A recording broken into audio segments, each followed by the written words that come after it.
Papa Leo wa 16 alikuwa mwanachama wa shirika la Mtakatifu Agostino ambaye anaelezwa kufanana kimatendo na Papa Francis katika kujitolea kwa maskini na wahamiaji pamoja na juhudi za kuwafikia watu mahali walipo.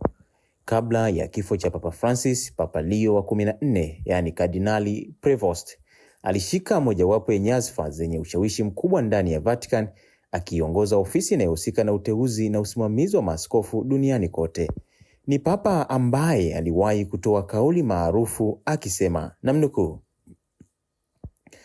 askofu hastahili kuwa kama mfalme mdogo anayejitenga katika himaya yake, bali awe mchungaji aliye karibu na watu wake, mwisho wa kunukuu. Mwaka jana aliambia tovuti rasmi ya habari ya Vatican kuwa askofu hastahili kuwa kama mfalme mdogo anayeketi kwenye ufalme wake, mwisho wa kunukuu. Licha ya kuwa na asili ya Marekani, Papa Leo wa 14 mwenye umri wa miaka 69 aliyezaliwa Chicago nchini Marekani na anayezungumza lugha kadhaa, anaonekana kama kiongozi wa kanisa anayevuka mipaka ya kitaifa.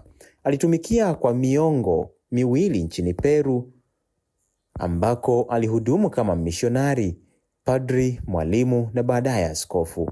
Huko pia alipata uraia wa nchi hiyo. Baadaye alipanda cheo na kuongoza shirika lake la kidini katika ngazi ya kimataifa. Maisha yake mengi ameyatumia nje ya Marekani.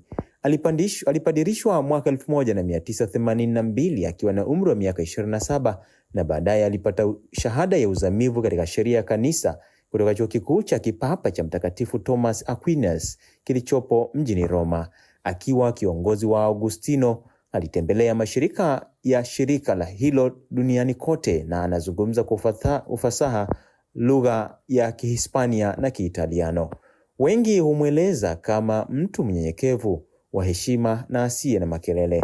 Wafuasi wake wanaamini kwamba ataendeleza mchakato mazungumzo na mashauriano ulioanzishwa na Francis, ambao unawashirikisha waumini wa kawaida katika majadiliano na maaskofu. Hata hivyo, haijafahamika wazi ikiwa atakuwa wazi kwa Wakatoliki wenye kujihusisha na mapenzi ya jinsia moja, wenye mwelekeo wa jinsia mbili na waliobadili jinsia kama alivyokuwa Papa Francis.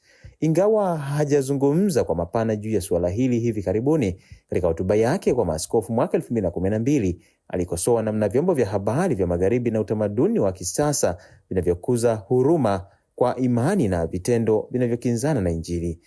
Kama ilivyo kwa makardinali wengine, na pia amekosolewa kwa namna alivyoshughulikia madai ya unyanyasaji wa kingono dhidi ya mapadri.